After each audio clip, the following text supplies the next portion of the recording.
All right. Well, good evening, friends. Welcome to this session. It's called Setting Limits Without Guilt.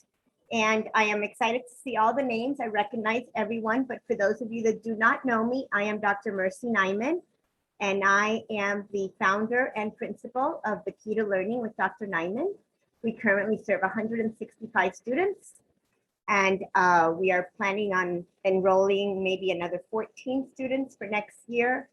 And God has blessed us with a huge, beautiful campus that we get to serve a lot of friends with. All right. The topic today is setting limits without guilt.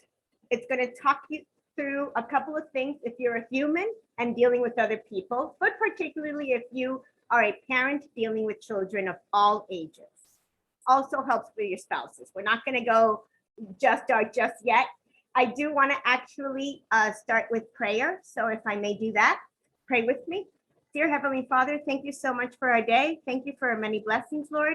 Lord, we pray for all the families that are listening to this right now. May they just listen to everything that you have to say through me, Lord. Move me out of the way so the words can be articulated and change, and lives can change, and behaviors can really, really increase for the better. We love you. We praise you. In your precious name we pray. Amen. All right, friends. So the title of Setting Limits Without Guilt is exactly what that is how do we set limits without finding that guilt? And we'll talk about what that guilt does in just a minute. But before we do that, we're going to dive right in to find out what is discipline. So Mr. Wynn, who's on the other side, is moving my PowerPoint. All right. So what is discipline? First, I'm going to tell you that I'm going to unpack about 30 slides. And I know that unless you're taking notes, you're going to only grab about maybe 25% of what I'm saying. I don't take it personal. Don't worry. I am going to try to point out what it is that you need to remember for it to really make an impact in your understanding of what this is. All right. So what is discipline? It is teaching that develops self-control efficiently.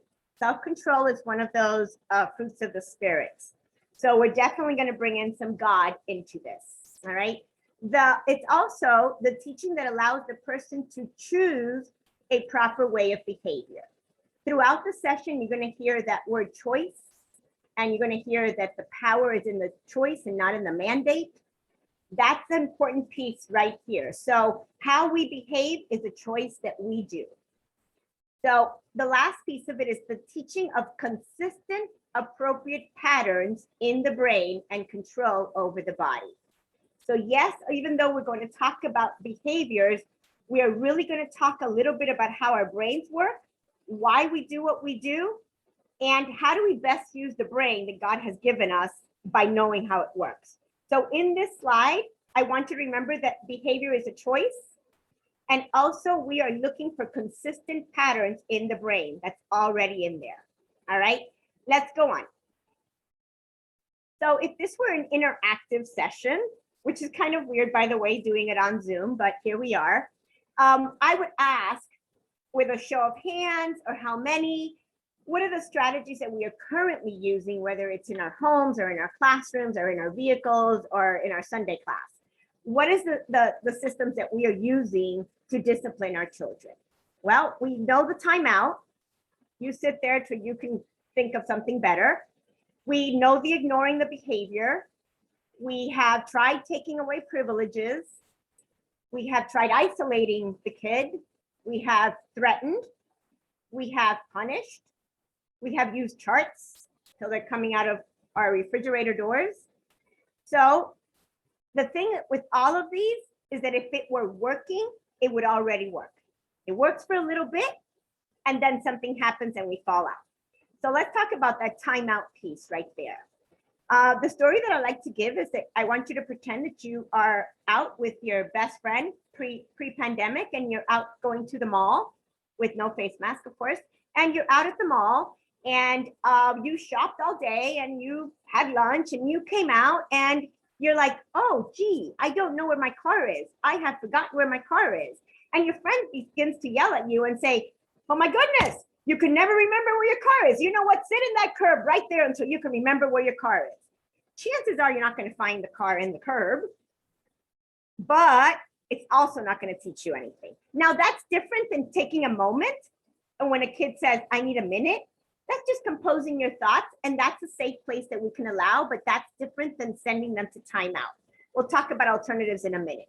Ignoring the behavior, well, that can sometimes backfire, because if the child really, really wants your attention and the behavior is being ignored, they will escalate the behavior. So that one is not always the best practice. Taking away privileges, I'm going to pause here and tell you that taking away privileges is an age-appropriate thing. Now, it does not work for my friends under the age of 8, and I'll talk to you about those in a minute, but it does work for my older students, my older friends, the ones that are in those pre-teens, teenage world. So a natural privilege of taking away would be a phone, would be a technology. Those do work for my older friends. They don't necessarily work for my youngers. They just kind of get used to it. We'll talk about what we do then. Isolation is great, but not always is it effective. Threatening, that's great, but that just puts somebody else overpowering you. So wait till your father comes home. Wait till your mother comes home. Wait till Dr. Nyman hears about this. Those type of things. The punishing system, if it would working, it would already work. It's not. So that one's something that we really, really do the least of. And charts. Now those are good. Those are different than behavioral plans, friends.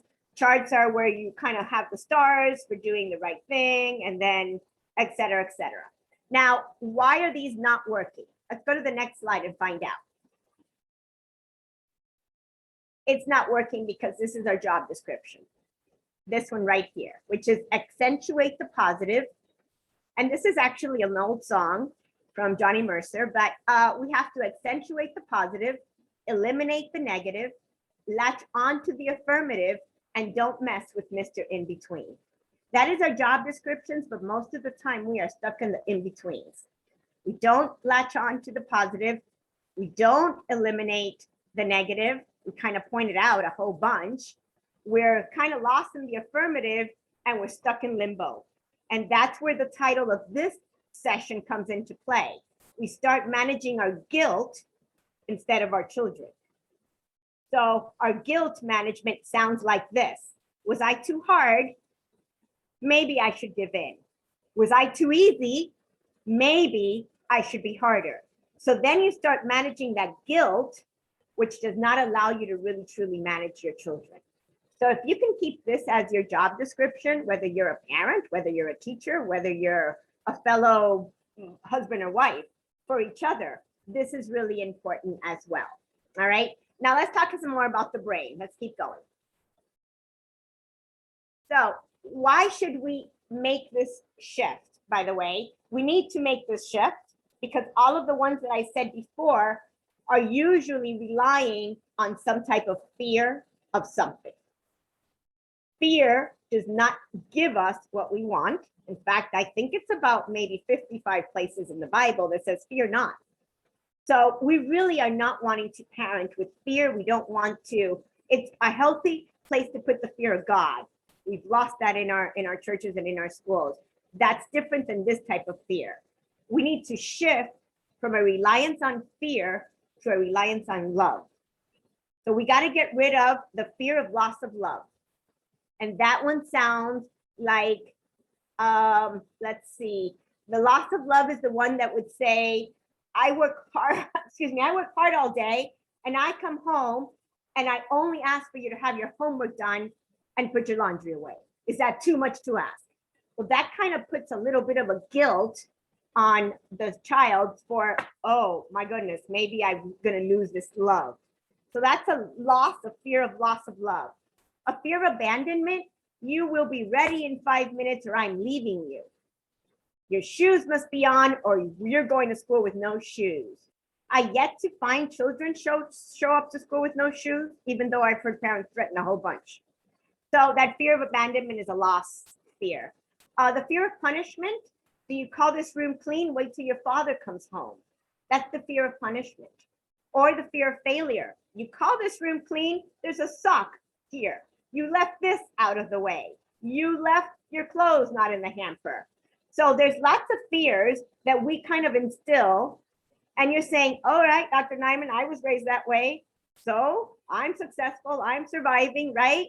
Except we have a different set of brains right now that we have to learn so we can then use the right powers and not use our spinning our wheels in the wrong direction. All right, let's move on.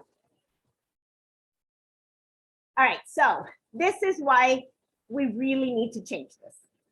What happens when we focus on fear to discipline children and ourselves?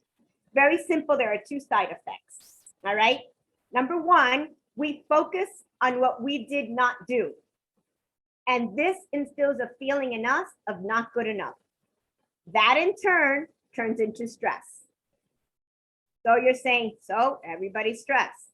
All right, let me tell you what stress does, and maybe you'll change your mind. Stress produces cortisol. I know, big word. It's going to be a bigger one in a minute. And cortisol eats away at your hippocampus.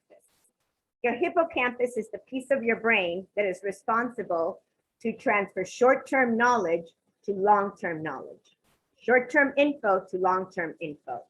My friends that have ADD have a very narrow hippocampus. Information goes in and bounces right back out. So they got to go short-term, short-term, short-term, short-term, short-term, long.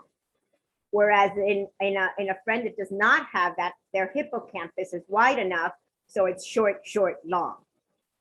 So you need to know that, because every time that we instill some type of fear in our children, we're really, really messing with this thing called cortisol, which messes with their learning, which makes our life as educators a little bit harder. That's simple. You want them to learn their ABCs today, but you want them to still remember them tomorrow. So because of those side effects, we have to shift.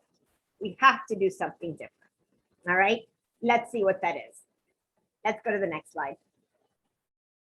So I always like to stop here and tell you that you need to know what stress is and what stress produces. Stress is simply not enough. It's not enough something.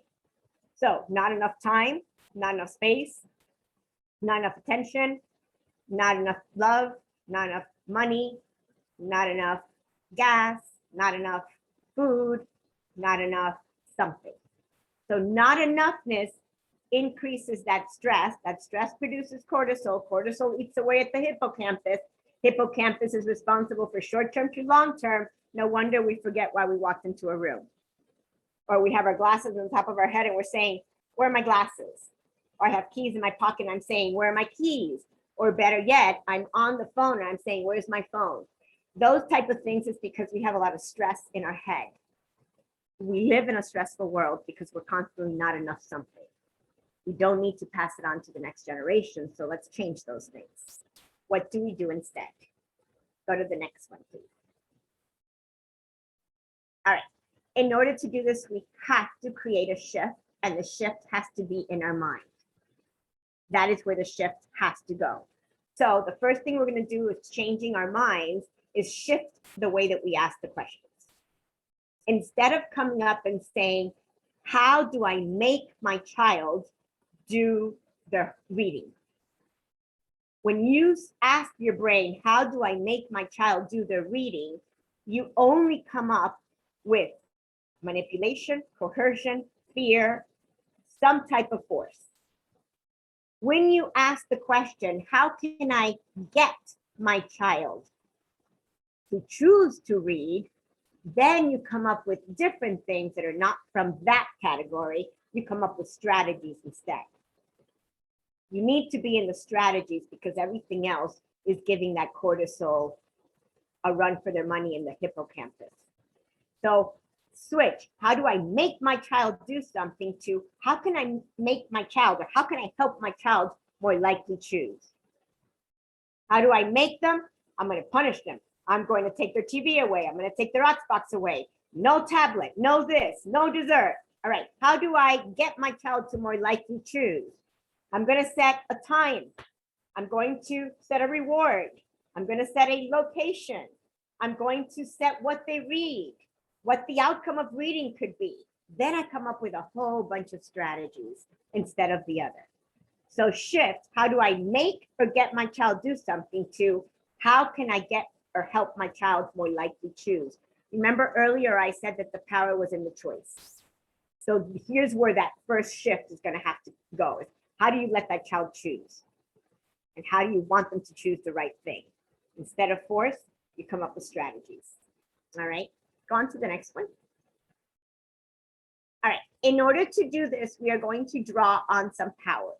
There's going to be 4 powers that we're going to draw on. All right, the number 1 is going to be the power of knowledge. These slides are talking for those friends under the age of 8. So I will bring mention for my friends over the age of 8, what your choices are. They're not going to be in written format. All right, your power of knowledge. First, you need to understand something about to the age of 7, 7.5. Is my friends, my young friends have binocular vision. Binocular vision means exactly what you see me doing on the side of your screen over here, where I can only see forward. That means I have tunnel vision, or I zero in, or I am self-centered in what's in my brain. So what's in here is going to come out, and I got tunnel vision. You need to know that. And you also need to know that their brains think in pictures. Why is that important? Because let's say that I am going to use my friend Isaiah, and Isaiah has to go to bed at 7 o'clock. And I have to tell Isaiah that he's got to go to bed at 7 o'clock. But if I just say it's time to go to bed at 7 o'clock, I'm not drawing a picture which he can see in his brain unless I do this. It's time to put our heads on the pillow, put our feet under the blanket, get cozy under the blanket, close our eyes, and it's time to rest. Now I've drawn a picture so where the child is actually seeing all of the things that I just said. I could have said, Isaiah, it's bedtime at 7, but if I say those things, now I'm sending a picture in the brain they already got with the words you said. So use that to your advantage. All right, something else that you need to know is that they do not have inner speech. Not having inner speech is just as much as if I walked in here and I said, in order to give you this code, I also have to give you this little neuron that I'm going to grab to your brain, and everything that you're saying, I'm going to hear it. Throughout the session, I would be hearing, gosh, this lady's going fast. Is that really the back of her house? Is that a door on her wall?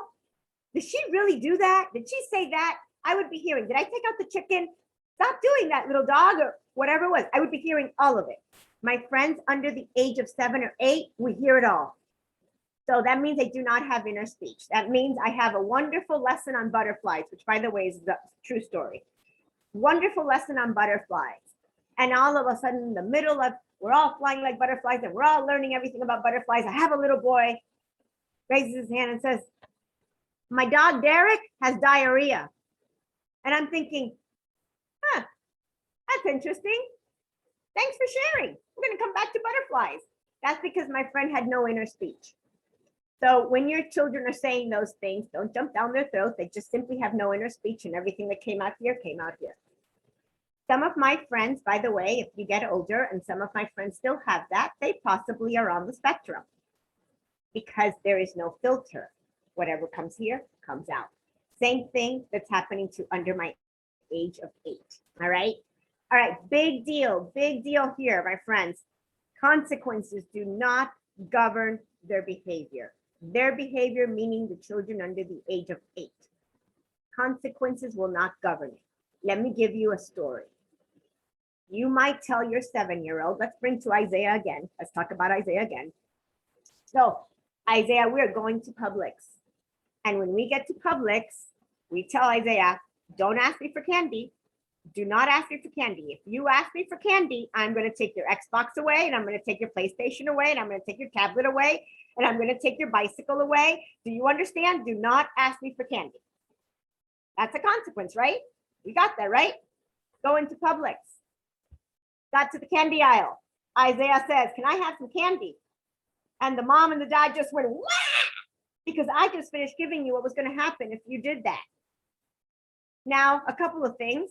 If consequences would have stopped that behavior, it wouldn't have stopped, it would have stopped it. So consequences will not deter the behavior. What do you do instead? And this is for my friends under the age of 8.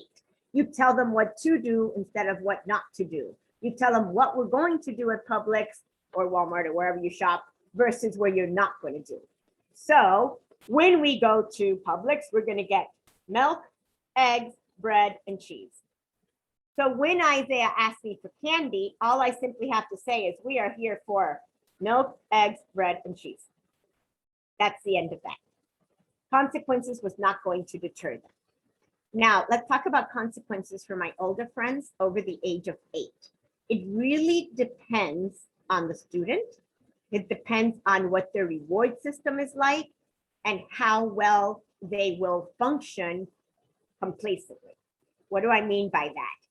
If I had a 10-year-old that really likes to ride his bike, and the contingency for him riding the bike would be that he has to do X, Y, and Z, and X could be respect, and Y could be classwork, and Z could be chores, and that's when he gets his bike. If these things aren't done, he doesn't get his bike. That's a consequence that works. Fast forward to my teenagers, a phone, any type of technology, any type of gaming or Wi-Fi. That's a big deal. All right. You might want to say, this is the behavior you're expected to do, and this is the reward that you will get. Do not get it twisted. Just because you got them a phone does not mean it's their phone. Unless they're paying you some money for it, it is not their phone, it is your phone. May I also recommend that that phone sleep in your room? And may I also go further on to say that your Wi-Fi should shut off at least at 8 p.m., 9 p.m. if you have teenagers. Why do I say that?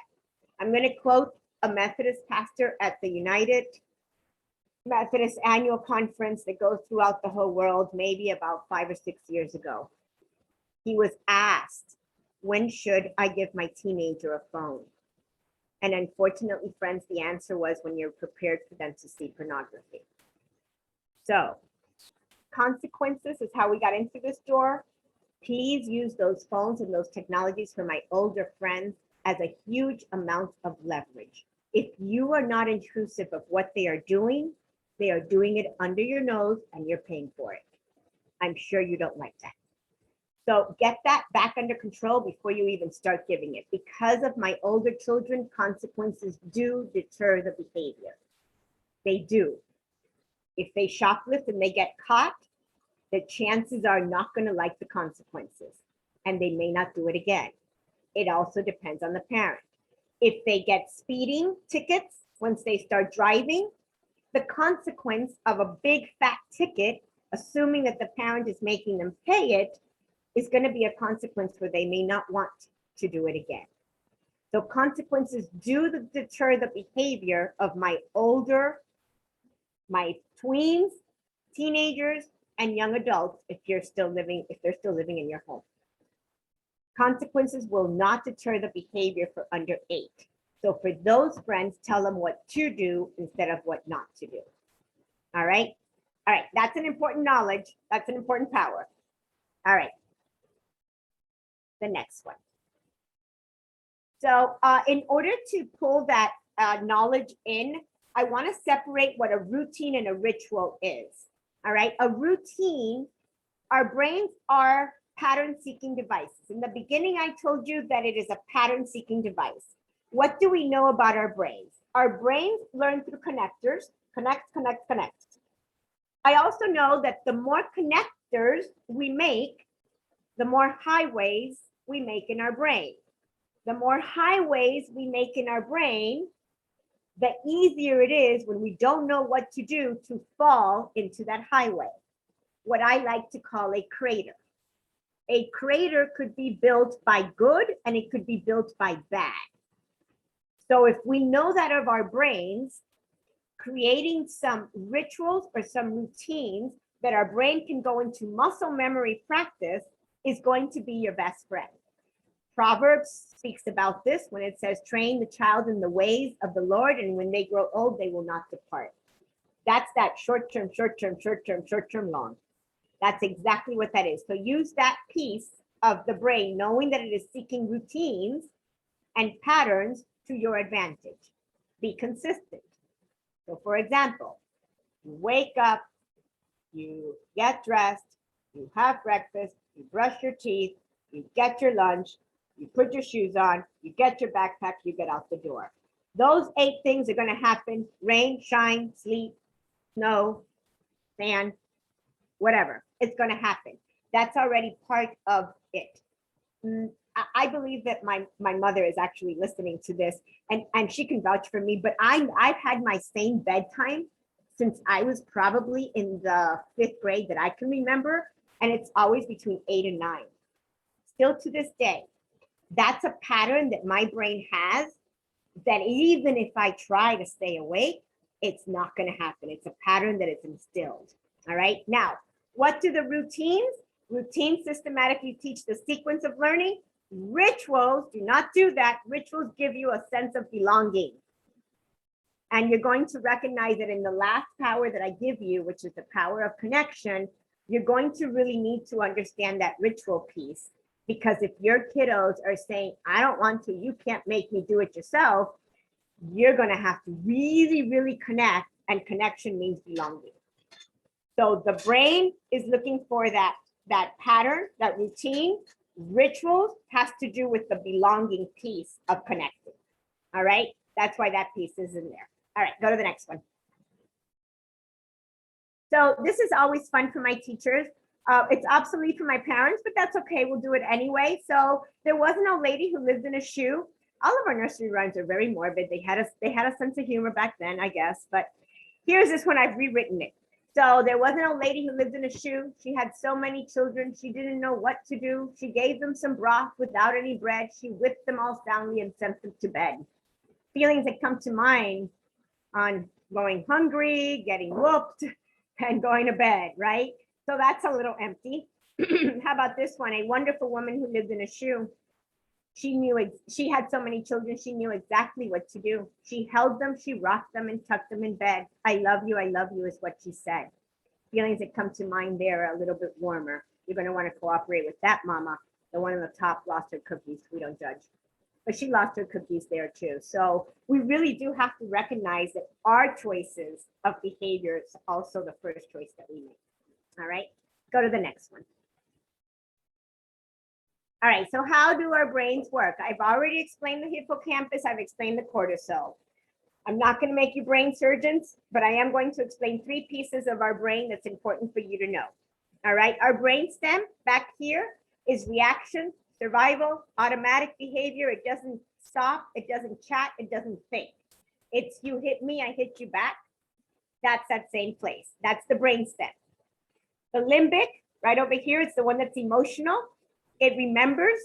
It may inhibit an impulsive behavior from the brain stem. It is mouthy and it is revengeful. It might say, yeah, I know I can't do anything right now, but I will remember. That's that limbic. Where do we think rationally? It's up here in the frontal lobe or in the cortex. That's where the problem solving, relaxed, thinker, rational, and reasonable are, up here. Most of our students, most of our kids, most of our children, if they're angry, I can guarantee you at whatever age they are operating out of that brain stem. That brain stem does not stop to chat or think. It is simply blind reaction. Some of my friends with true practice can get to that limbic and they camp out there for a while. True peace and true learning is going to happen up here. So I'm going to teach you how to get your kiddos to go from the brainstem out to the frontal cortex. All right, let's go on to the next one. All right, so here's that skill that you're going to learn to move from the brainstem to the cortex. It's very simple. I noticed. That's acknowledging. Empathy. You wanted something. You wanted the purple crayon. And then next time say this. Next time do this. So let's put it in practice. I noticed you wanted the purple crayon. Next time say, may I borrow the purple crayon? Do you know what the child did with the purple crayon? Maybe by my story, you know that maybe he yanked it. Maybe he pulled it. Maybe he grabbed it. Just by my story. I didn't say, don't do that. Because remember that my words are very important. I said, I noticed you wanted, next time. I noticed you wanted the purple crayon. Next time, say, may I borrow the purple crayon? So now I'm giving the words because I want to send that message from the brainstem up to the frontal cortex. That's a game changer. All right. All right, next. Here is the next power, the power of self-control. That's the second power. And this one is the important part of you. This one has to do mostly with you. All right, here's a thought. No one can make you angry without your permission. No one. I can tell you wholeheartedly that it is almost impossible to fight with me because I got that really, really good. No one can make me angry without my permission. Everybody on campus knows that Dr. Nyman has a loud voice. I can bring it up, I can bring it down. I promise it is not done out of emotion. It is done 100% because I'm doing it in my brain. If I bring it up, if I bring it down. Because no one can make me angry without my permission. I would have to consent to be angry. So that changes everything because here's what we say and here's what we hear. I can't believe you made me that angry, right? Well, when we do that, we're actually doing the following. Whomever you have placed in charge of your feelings, you have placed in charge of you. So let that sink in for a moment. In fact, I'm going to bring up a picture up to see if it helps you understand it. So whomever you have placed in charge of your feelings, you have placed in charge of you. And it looks just like that. It's a puppet string. So I don't know about you, but if I want to teach responsible behaviors, I have to be responsible for my own behavior. Therefore, I am the one that chooses to get angry or stay calm. And my chance is always going to be to stay calm, even if I do raise my voice. I'm bringing that forth. All right. So if you can understand that one, you've got the power of self-control, but I'm still going to give you some other skills. Don't worry. Let's go on to the next. So when we put someone else in charge of us, we're actually teaching this irresponsible behavior. And we're growing into a society where it's everybody else's blame, everybody else's fault, right? I'm going to encourage you to take back your control and take back your power. How do you do that? Very simple. You switch every don't to do. Change your words from don't make me have to use my Dr. Nyman voice to I will use my Dr. Nyman voice. Instead of don't make me pull this car over till everybody's safely in their car seat, is I am going to pull this car over until everyone is safely in their car seat. Then you take your power back and you are also teaching that you cannot become irresponsible. You are making that choice. Your child does not have a gun on your head saying, Dad, Mom, go over, pull over, pull over. Let me wait till I put my seatbelt on. They're not doing that. We're giving them that power. Take it back because that power is going to be backwards in their adult life and it won't work. All right. In order to do that, you have to switch, catch your words from every don't to every do. It's the same place of what I told you, the public story, where no candy, no candy, no candy. And I told you to tell them what to do. We're going to go for eggs, milk, bread, and cheese. That's the same thing here. Instead of the don'ts, do. And then be a star. Be a star is very simple. It's stop. Go to the next slide. Stop, take a deep breath, and relax. I also use another S sometimes, and that's the word smile. Believe it or not, you can't smile and be upset. I kid you not, you just can't do it. So sometimes, depends on the student, I may use the star. I may use the balloon, where it's a balloon in my pocket, and I'll just pop it. And it's really a fake balloon. It's not there. I'm just getting them to breathe. Or I can do the pretzel, where they wrap themselves up tight, and then let go. All I'm doing is bringing in energy and letting it go. So then they can take the control. So stop, take a deep breath, and relax. You can do it first, and then you're going to encourage your child to do it. Whatever it is that you are going through, you're going to get through it. You're going to come out the other side. Whether you whine, whether you cry, whether you yell, whether you tantrum, whether you threaten, you're going to get out the other side. The question is, how many times do we have to go through that? How many times do we have to go through that? All right. Let's see. Go to the next one. All right. Here is the next one. Draw on the power of attention. That's that third power. All right. Here, what I have to tell you is what you focus on, you get more of. What you focus on, you get more of. This is a biblical concept. This is not a new concept. What you focus on, you get more of. Faith comes by hearing, hearing the word of God. So what you focus on, you get more of. If you're constantly focusing on lack, you will always have lack. If you're constantly focusing on your child misbehaving, you will always have a child that misbehaves. If you're constantly focusing on your child not riding their bike on the street, you're always going to get that bike on the street. So we really, really have to focus on us changing our words, because this power of attention is a game changer. Where we focus our attention is what we get back. All right. So when we are angry, we are focusing on what we don't want. We are therefore creating a negative loop with ourselves and our children. I recommend you focus on what is helpful instead. All right. So what does that sound like? In practice, it sounds like, going back to my friend Isaiah. Isaiah, you held the door open so Abuela can walk in. That was helpful. Right? Or I cooked dinner so my husband doesn't starve. That was helpful. Right? My husband filled my gas tank so I wouldn't run out of gas. That was helpful. When you start finding what is helpful, your child will automatically be focusing on what is helpful. But it is a learned practice. If not, the opposite is going to be creating these negative loops, such as I always get the red light. I always get the train. This child always misbehaves. Right? Those always are absolutes, extreme thinking. And believe it or not, our children will try to meet that extreme thinking.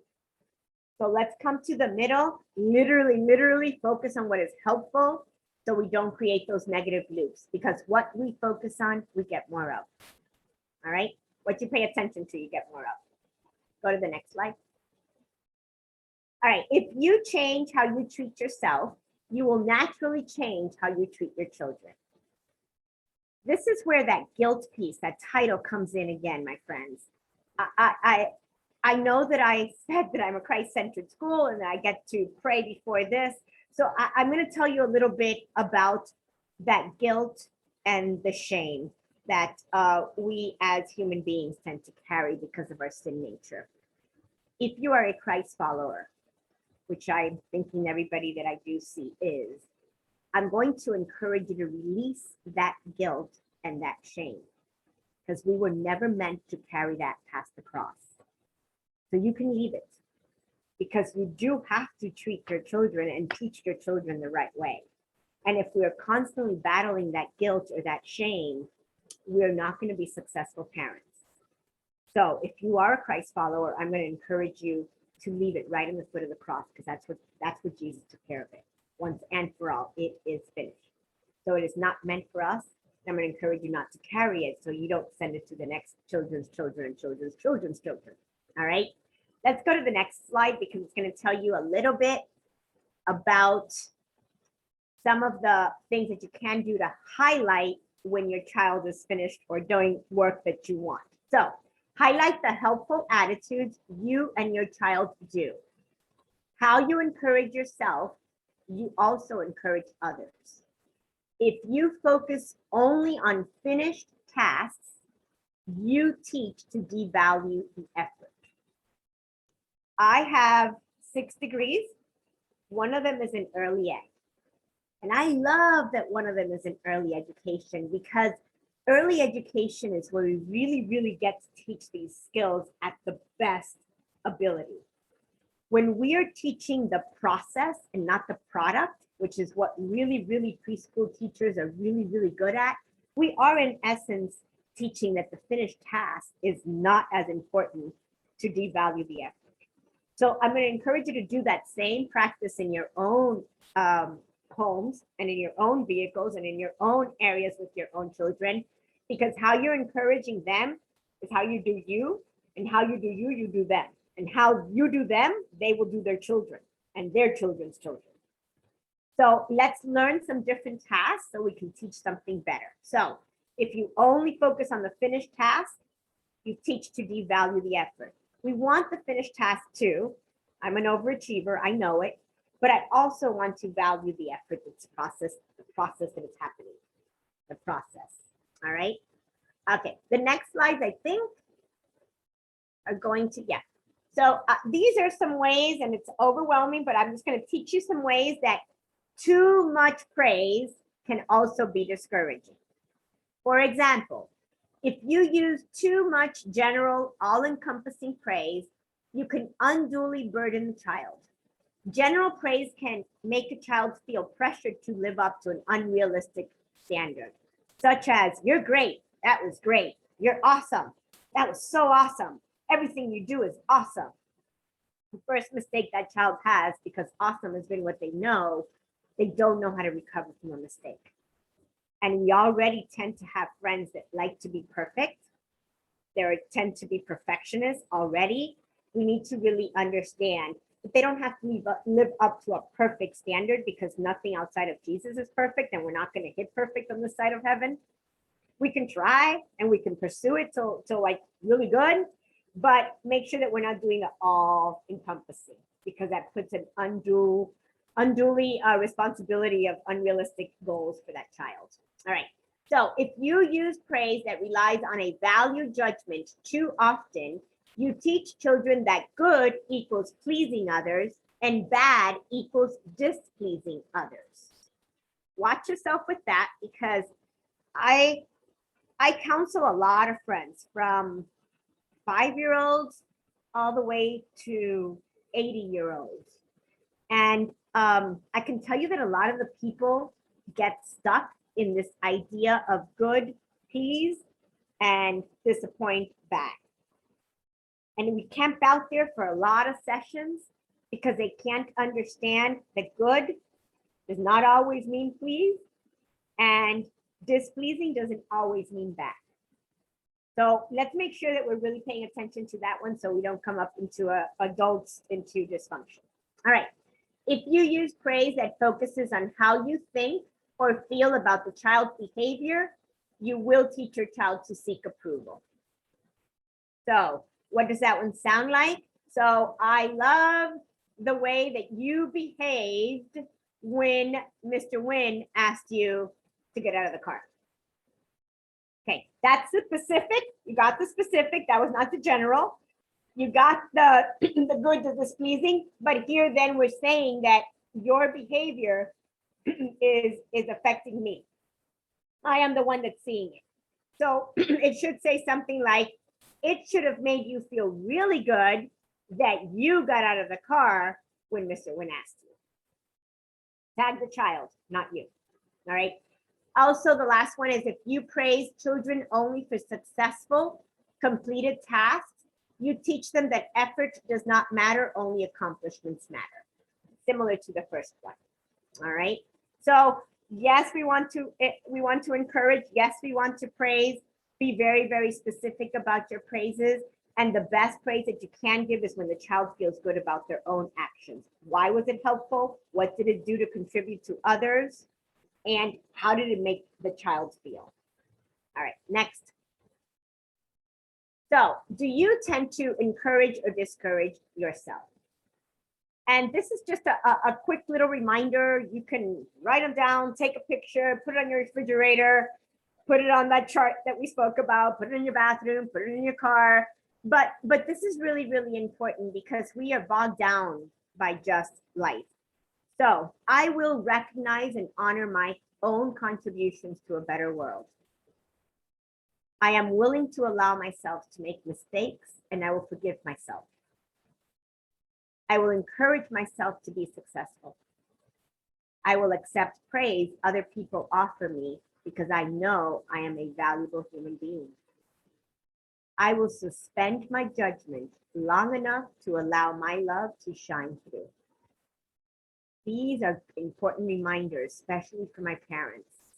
You guys are facing a lot of different things. I have a 26-year-old. My battle's not done. My job as a parent may be, but I don't think so. But I understand that you guys are being a lot. There's a lot of technology coming your way. There's a lot of different things that are just our children are a lot faster. But this is important for you because you cannot give what you do not have. You cannot pour out of an empty vessel. You must be filled before you can pour out. All right. So encourage yourself. Do not discourage you. I guarantee you that if no one told you you're doing a great job as a parent, you are. All right. Go to the next one.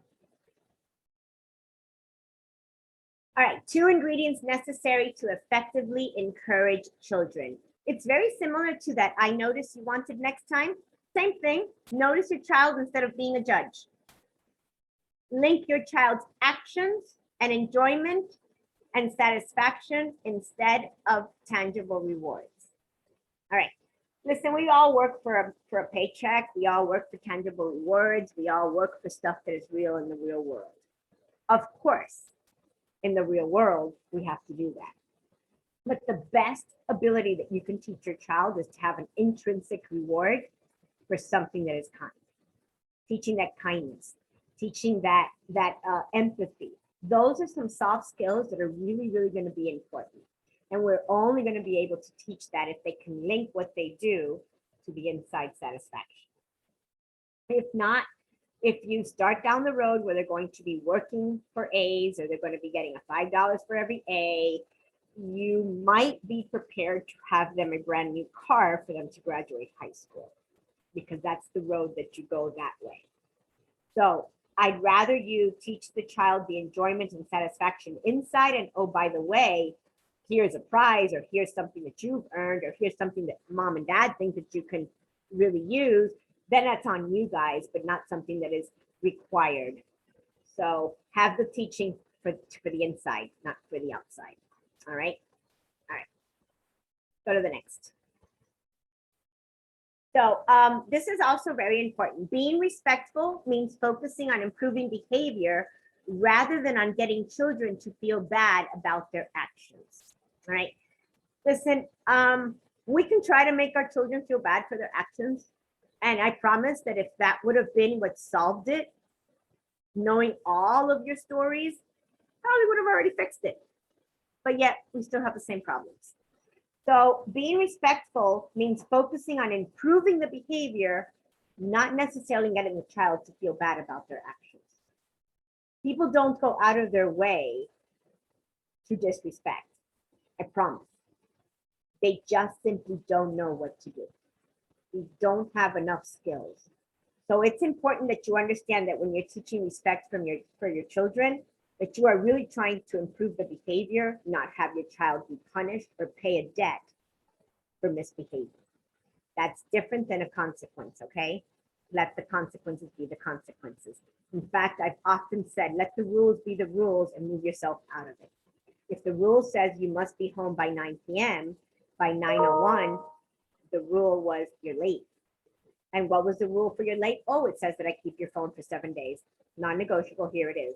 But if you don't keep that consistency, then that consequence is useless.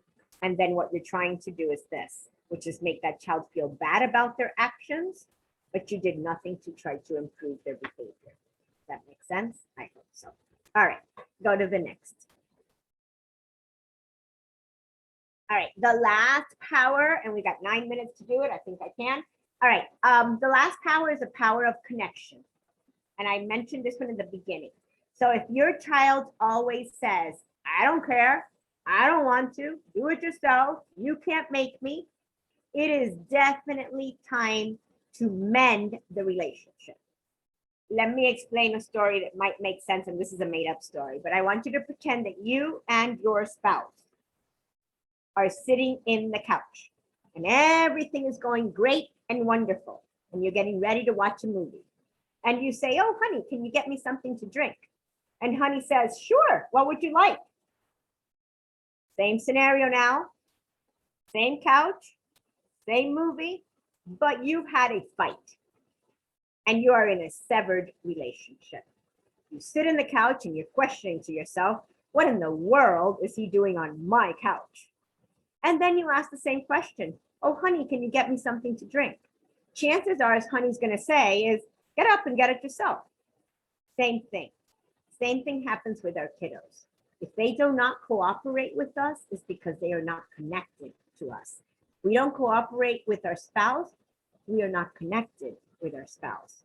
So the next slide is going to tell you one of my most important sayings that I think I often say. I think it's in the next one. Yeah. Connection is a prerequisite to cooperation. Again, part of that 25. Connection is a prerequisite to cooperation. I may not be able to get any cooperation unless my kids feel connected to me. Once they feel connected to me, I can look at them, open my eyes, not even smile anymore because I have a mask now, right? I can open my eyes and they'll know exactly what to do. But if I have no connection with that student, I can open my eyes, I can put my hands on my hip, I can put my hand here, and I ain't going to faze the child at all because I understand that I don't have a prerequisite of connection, so I'm not going to get any cooperation. So if your child is not feeling valued or connected to you, you will not get much cooperation. And it is time to heal the relationship. Remember when I said about that routine and rituals, right? The routines is the patterns in the brain, the rituals belongs, it makes you belong, it makes you fit in, makes you feel like, oh, this is part of my family. I know what to do. That could be tickle fights. That could be a certain puzzle. That could be a walk around the block. That could be a certain story. That could be lap time. That could be a certain experience. Whatever it is to heal that relationship, that's what you have to do, or you're not going to get any cooperation. Go to the next one. All right, so creating the shift from fear to love, which is how we started. And we know why, we know how, we know some powers that we're going to draw on. And I'm going to bring it home with this one right here, okay? Creating the shift from fear to love. When we discipline with fear, we are managing our guilt and not ourselves or our children. When we feel guilty, we are working against what is good for the self, our children, and God's plan.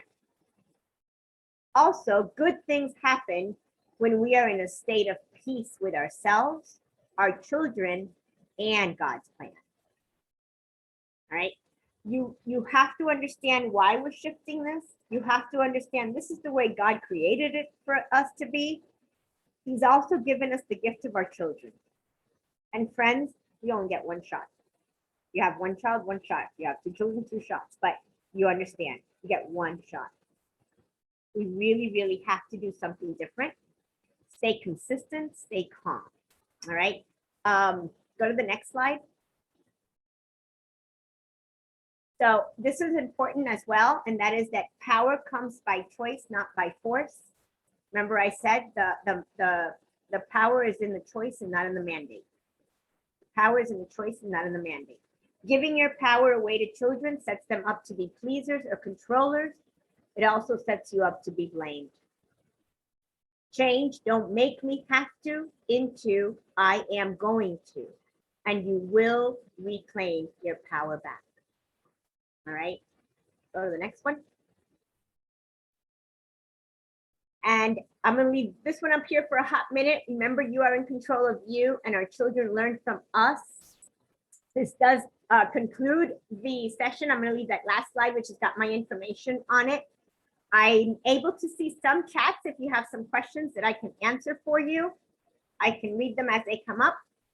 If not, it has been a pleasure, and I hope this was informative to you.